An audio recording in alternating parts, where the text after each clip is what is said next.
नमस्कार दोस्तों, हमने ज़रोधा के खिलाफ एक केस लड़ा। ये केस रिटेल ट्रेडर को रिप्रेजेंट करते हुए लड़ा गया। 10,39,000 रुपए जीते, जो कि आज की तारीख में उस ट्रेडर के अकाउंट में आ चुके हैं। ये सारा का सारा केस सीबी के smart ODR online dispute resolution platform का इस्तेमाल करते हुए लड़ा गया, जिसमें दोनों टीम्स थी। क्लाइंट खुद थे, हमारी टीम थी, ज़रोधा की कंप्लायंस टीम थी।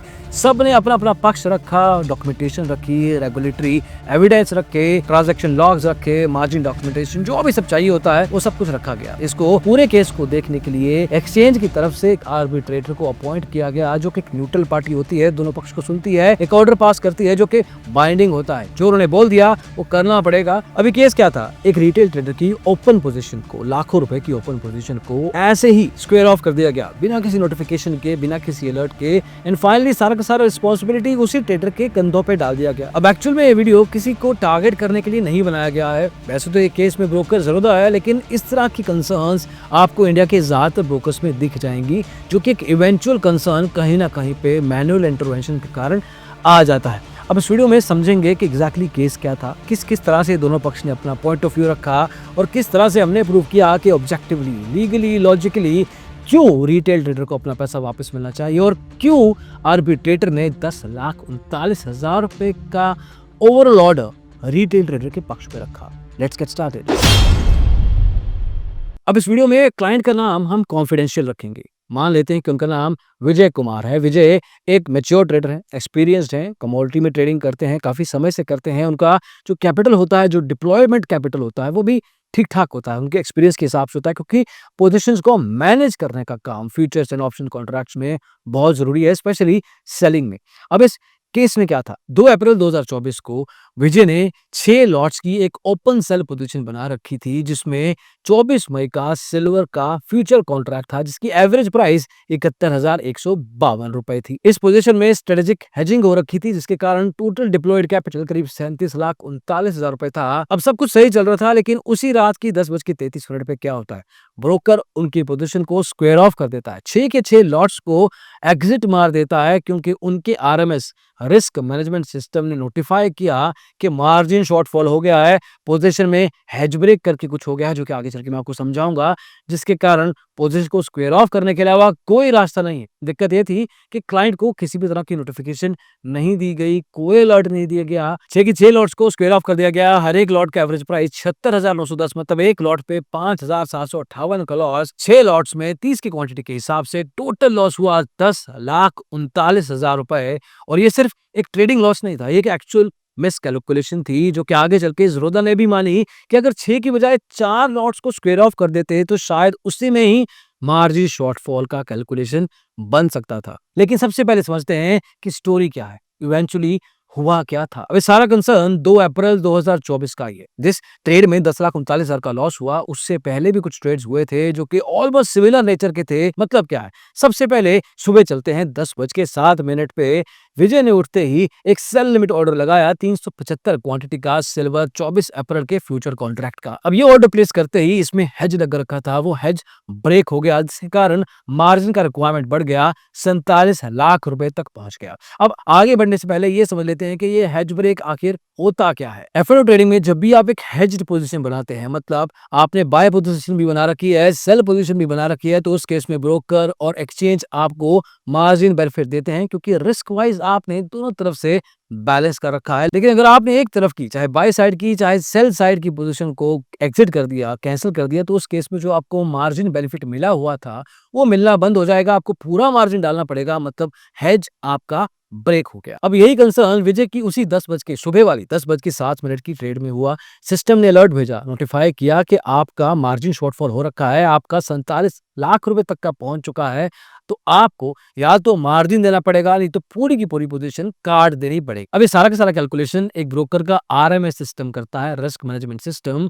लेकिन अब ये आरएमएस होता क्या है, ये भी समझ लेते हैं। अब इसको आप एक ब्रोकर के बॉडीगार्ड की तरह समझ लीजिए, जो कि हमेशा चेक करता रहता है कि किस क्लाइंट के पास कितना पैसा पड़ा है, कितना रिस्क ले रखा है, और उसके बेस पे उसने देखना है कि कितना पैसा उसको उस ट्रेड में बने रहने के लिए और चाहिए, अगर वहां पे पैसे की कमी आ गई है, मतलब मार्जिन शॉर्टफॉल हो गया है, और वो नोटिफिकेशन ब्रोकर को बताता है। ब्रोकर का जनरली काम ये होता है कि वही notification as it is client को भी समय से बता दे, ताकि वो अपना पैसा मार्जिन शॉर्टफॉल जो हो रखा है डाल ले, ताकि वो भी अपनी पोजीशन में बना रहे। विजय ने शाम के 4:53 आते-आते तक उस पोजीशन को मैनेज कर लिया। हेज जो ब्रेक हो चुका था, उसको भी मैनेज किया गया। मतलब कोई लॉस नहीं हुआ, सब कुछ ठीक-ठाक। लेकिन बात वहीं पे खत्म नहीं हुई। शाम को 7:49 पे विजय ने एक और ट्रेड लिया, 375 क्वांटिटी का बाय कर लिया, जिसके कारण फिर से हेज ब्रेक हुआ और इस बार मार्जिन की रिक्वायरमेंट करीब 51 लाख रुपए की हो गई। लेकिन इस बार कंसर्न अलग था। इस बार ब्रोकर की तरफ से कोई नोटिफिकेशन,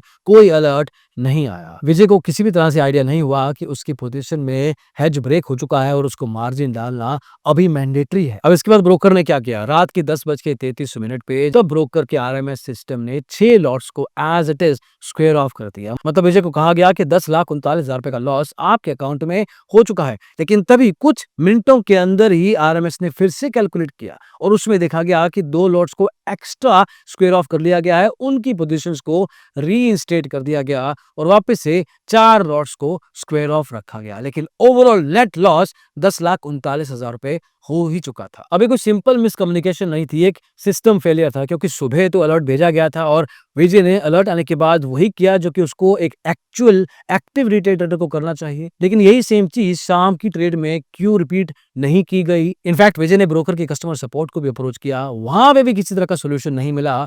बट ऑब्वियसली ब्रोकर का भी एक पॉइंट ऑफ व्यू होगा जो कि होपफुली ऑब्जेक्टिव होगा, रूल बेस्ड होगा, टेक्निकली 100% साउंड होगा। तो इस पूरे नैरेटिव के ऊपर ब्रोकर का क्या कहना था, ये भी समझ लेते हैं। अब ब्रोकर का सामने से इन जनरल ये कहना था कि मार्जिन शॉर्टफॉल हुआ, रूल्स के हिसाब से हमने पोजीशन को स्क्वायर ऑफ कर दिया, इसमें हमारी गलती कहाँ है? इस बात को थोड़ा और डेप्थ में समझने की कोशिश करते हैं। अगर आप हल्का से भी ट्रेड करते हैं तो आपको समझ में आएगा कि अगर हेज ब्रेक होता है तो मार्जिन का एकदम से स्पाइक आ जाता है, क्योंकि आपको जो बेनिफिट मिल रहा था वो अब नहीं मिल रहा। जितना पैसा आपका एक्चुअल में देना जरूरी बनता था वो आपको एज इट इज तभी देना होगा।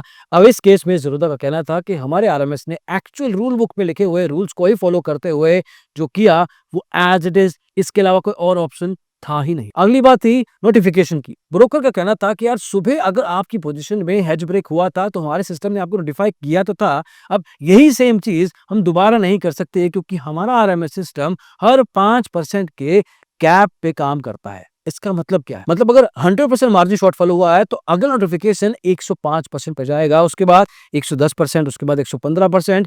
5% के डिफरेंस के ऊपर क्लाइंट को नोटिफिकेशन जाना हमारे सिस्टम का डिजाइन है। अब यहाँ पे ब्रोकर से पूछा गया जो ये आपका 5% का लॉजिक है, क्या आपने विजय या अपने रिटेल ट्रेडिंग क्लाइंट्स को बता रखा है, कम्युनिकेट कर रखा है? इस बात का जवाब उस समय ब्रोकर ने नहीं दिया। अब इस केस में जो सुबह की नोटिफिकेशन गई थी वो 123% के मार्जिन शॉर्टफॉल पे गई थी। अगला जो लेवल था ब्रोकर के हिसाब से वो 130% पे था। लेकिन जो शाम की ट्रेड का शॉर्टफॉल हुआ था उसमें 127% पे ही पोजीशन स्क्वायर ऑफ कर दिया गया। 130% तक तो बात पहुंची नहीं, इसलिए नोटिफिकेशन नहीं गया। अब इस पे हमने सवाल पूछा कि हर बार नोटिफिकेशन क्यों नहीं जाती ये? तो उसमें कहा गया कि हम बार-बार अगर भेजते रहेंगे तो क्लाइंट को स्पैम ईमेल्स जाएंगे। उन स्पैम ईमेल्स को बचाने के लिए हम ये बार-बार नहीं करते। एक तरफ 10 लाख का लॉस है, दूसरी तरफ स्पैम ईमेल्स का logic. That also made no sense and this is something जो हमने उस पॉइंट इन टाइम पे सामने रखा। So we can clearly see that the notification was sent in the morning and he obliged to the notification and he made sure that the margin was intact. The hedge break was taken care of. If he was given a notification second time, he would have done the same thing. But Zaruda, as you rightly pointed out, there is a issue with the RMS where it send out notification based on their own mathematics.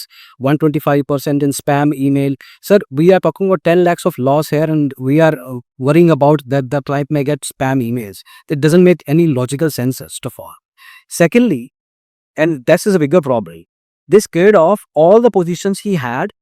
Six lots he had. They scared off everything. And then he suddenly realized, oh, we've miscalculated it. It should be actually 4.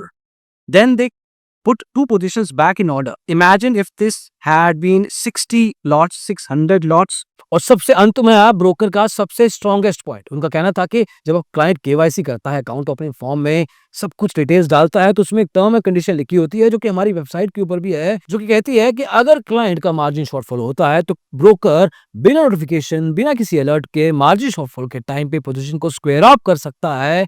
उसमें उसको client को बताने की जरूरत नहीं है। Broker उसी एक पॉइंट का इस्तेमाल इस पर्टिकुलर केस में लगातार बार-बार कर रहा था। लेकिन अब आप खुद सोचिए, क्या ये एक ब्लैंकेट परमिशन है कि ब्रोकर अपनी मर्ज़ी से कुछ भी कर सकता है? फिर तो किसी भी तरह की नोटिफ़िकेशन भेजने की ज़रूरत नहीं है। और अंत में जाते-जाते ब्रोकर ने एक ऐसी बात कह दी जो कि किसी को पसंद नहीं आई, आर्बिट्रेटर को तो बिल्कुल नहीं, जहाँ पे कहा गया कि 6 पोज़ीशन काट ली गलती से तो वापस भी तो कर दी थी। उस समय का एक्चुअल लॉस ₹2640 बनता था। हमारे कैलकुलेशन के हिसाब से वो हम तब भी देने को तैयार थे, आज भी देने को तैयार हैं। ये 10,39,000 की बात निकली तो कहाँ से निकली? लेकिन इसका एक और पर्सपेक्टिव भी है जो कि रेगुलेटरी इन नेचर है, टेक्निकल इन नेचर है और उसी एंगल को, उसी पर्सपेक्टिव को दिखाने की कोशिश हमने की। कैसे? It's not just about or it's not just about two lots. It's about the RCore. It's not just about the notifications. It's about the RMS system that they have in place, which they have designed with their own rules, which the clients are not aware of. If the clients are aware that then second notifications will come at 130%, so they would need to sit at the screen. So they're expecting the client to sit at the screen whole time without their RMS policy defining any notification to the client. जब मैं 2015 में angel one में job करता था as vice president marketing, तो मेरे boss गगन सिंगला, जो कि उस समय उस कंपनी के सीएमओ चीफ मार्केटिंग ऑफिसर थे, तो मुझे एक बात क्या करते थे, कहते थे, casein, devil is in the detail. हमेशा डिटेल में जाके घुसो, स्पेसिफिकेशन में बहुत सारी चीजें मत देखो। और इस केस में भी बहुत सारी ऐसी इंटरेस्टिंग चीजें हमें देखने को मिली। हमारा सबसे पहला पॉइंट था कि क्लाइंट को, विजय को, किसी भी तरह की नोटिफिकेशन या अलर्ट नहीं दी गई और उसी आरएमएस सिस्टम जिसने अलर्ट भेजना जरूरी नहीं समझा, उसने 4 की बजाय 6 को कैलकुलेट किया, फिर वापस से 2 पोजीशन को रीइंस्टेट किया। मतलब कि उनके रिस्क मैनेजमेंट सिस्टम में कुछ तो फ्लॉ था। 100% टेक्निकली ये सही तरीके से तो नहीं चल रहा था और पूरे केस में हमारा फोकस इसी आरएमएस सिस्टम के ऊपर ही था। If he was given a notification the second time, he would have done the same thing. But Zaruda, as you rightly pointed out, there is a issue with the RMS where it और इस concern का दूसरा सब point यह है कि broker को इस केस में आखिर जल्दी किस बात की थी। 7:49 पे पोजीशन डाली गई है, 10:33 पे बिना बताए आपने स्क्वायर ऑफ कर दी। सुबह की पोजीशन में भी तो आपने 6-7 घंटे का इंतजार किया था। तो इस केस में रात को ही पोजीशन को स्क्वायर ऑफ क्यों करना था? सुबह तक क्यों नहीं वेट किया गया? क्योंकि अगर सुबह मार्केट नेगेटिव दिशा में भी चली जाती, जिससे नुकसान थोड़ा और बड़ा हो जाता, तो आपकी तरफ से यही पर्सपेक्टिव रहना था कि क्लाइंट की पोजीशन है, क्लाइंट को लॉस देखना है। क्योंकि इस केस में भी तो 10,39,000 का जो लॉस हुआ है, वो आपको क्लाइंट की गलती ही दिख रही है। तो why did you just square of the position at the time जब कोई भी ध्यान नहीं दे रहा था? एंड तीसरा सबसे इंपॉर्टेंट पॉइंट, ब्रोकर पूरे कंसर्न में ये कहता रहा है, पूरी आर्बिट्रेशन का कहना था कि मेरे को अलर्ट देने की जरूरत है ही नहीं, तो मैं क्यों दूं? ये कागज में साफ-साफ लिखा हुआ है, क्लाइंट का साइन भी तो है इस पे। लेकिन एक ही कागज थोड़ी है। सेबी का 1992 का स्टॉक ब्रोकर रेगुलेशन भी है, जो कि कोड ऑफ कंडक्ट की बात करता है कि ब्रोकर को क्लाइंट की, इन्वेस्टर की तरफ से भी सोचना है, ड्यू डिलिजेंस रखना है, उस हिसाब से देखना है कि उसका नुकसान ना हो। वहीं पे अगर ब्रोकर के मास्टर सर्कुलर को देखा जाए, उसके पॉइंट में भी रिस्क मैनेजमेंट के अंदर लिखा हुआ है कि क्वालिफाइड स्टॉक ब्रोकर जो होते हैं, उनके सिस्टम, एरनियस सिस्टम की गलती के कारण अगर कोई लॉस होता है, तो there is a high possibility कि वो सारे लॉस की वैल्यू ब्रोकर को भरपाई में देनी पड़े। एंड इवेंचुअली अगर आप इस केस में ब्रोकर की वेबसाइट पर जाते हैं, तो उन्होंने एक एग्जाम्पल के तौर पर समझाया है कि किस किस केस में ब्रोकर पोजीशन को स्पेयर ऑफ करेगा। अब उस एग्जाम्पल में भी एक पॉइंट में लिखा गया है कि ब्रोकर अपनी तरफ से अलर्ट भेजेगा। तो एक्चुअल में अलर्ट क्यों नहीं भेजा? उनके एग्जाम्पल में अलर्ट है, उनके वेबसाइट पे अलर्ट है, लेकिन रियलिटी में कोई अलर्ट नहीं भेजा गया। और जहां तक बात लॉस कैलकुलेशन की है, तो कहा जा रहा है कि 2640 रुपए का लॉस था। 10,39,000 रुपए क्यों मांगे जा रहे हैं?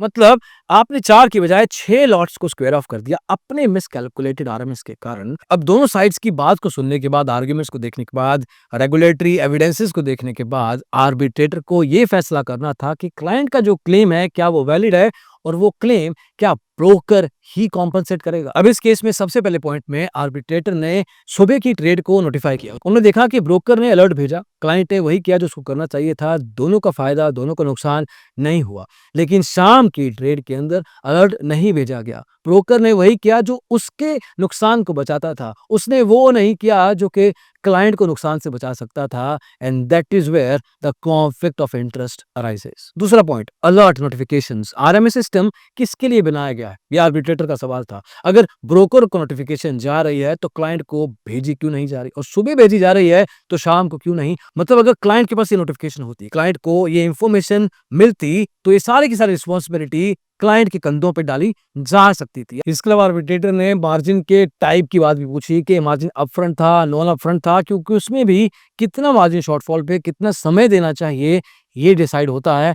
इस केस में भी ब्रोकर या ब्रोकर का कंप्लायंस टीम कोई क्लियर आंसर नहीं दे पाया, और सबसे अंत में आर्बिट्रेटर ने सबसे इंपॉर्टेंट पॉइंट पूछा, क्योंकि आपके आरएमएस को पता था कि 4 के हिसाब से, 4 लॉट्स के हिसाब से पूरा का पूरा मार्जिन शॉर्टफॉल को कॉम्पेंसेट किया जा सकता है, तो 6 लॉट्स को स्क्वायर ऑफ क्यों किया गया? मतलब आपके आरएमएस में कुछ ना कुछ तो फ्लॉ था। और सारी ऑब्जर्वेशन जांचने के बाद आर्बिट्रेटर ने कहा कि ब्रोकर ने टाइमली अलर्ट नहीं दिया, क्लाइंट को भी समय नहीं दिया, अपफ्रंट मार्जिन का कंप्लायंस नहीं हुआ, और स्क्वायर ऑफ की क्वांटिटी का मिस कैलकुलेशन हुआ है। इसके कारण एक्चुअल लॉस 10,39,000 रुपए ब्रोकर को, क्लाइंट को एज इट इज अगले एक्स दिनों के अंदर वापस चुकाने पड़ेंगे, और अगले कुछ ही दिनों के अंदर वो पैसा क्लाइंट के अकाउंट में आया भी। और ये बात रिटेल ट्रेडर को भी समझनी चाहिए, एक रिटेल कम्युनिटी को भी समझनी चाहिए कि अगर आपके पास कुछ कंसर्न्स ऐसा आया है जिसमें आपके पास प्रूफ्स है, कुछ टेक्निकल अंडरस्टैंडिंग है, तो आप ये केस स्मार्ट ओडिया जैसे प्लेटफॉर्म का इस्तेमाल करते हुए खुद भी लेके जा सकते हैं, जो कि सेबी ने बहुत स्ट्रक्चर्ड तरीके से बनाया है, जहां पे पूरा प्रोसेस में आपको गाइड किया जाता है। और इन केस आपको टेक्निकल लेवल की समझ नहीं है, तो आप asimjuneja.in वेबसाइट पे जाके रजिस्टर कर सकते हैं। हम और हमारी team will assist you in such these cases जहां पे कोई ना कोई वायलेशंस हुई है। लेकिन एक बात पक्की है कि चुप बैठे रहना किसी भी तरह का सॉल्यूशन नहीं है। अभी के लिए इस वीडियो में दोस्तों इतना ही, अगली वीडियो में जरूर मिलेंगे। Thank you so much, bye bye.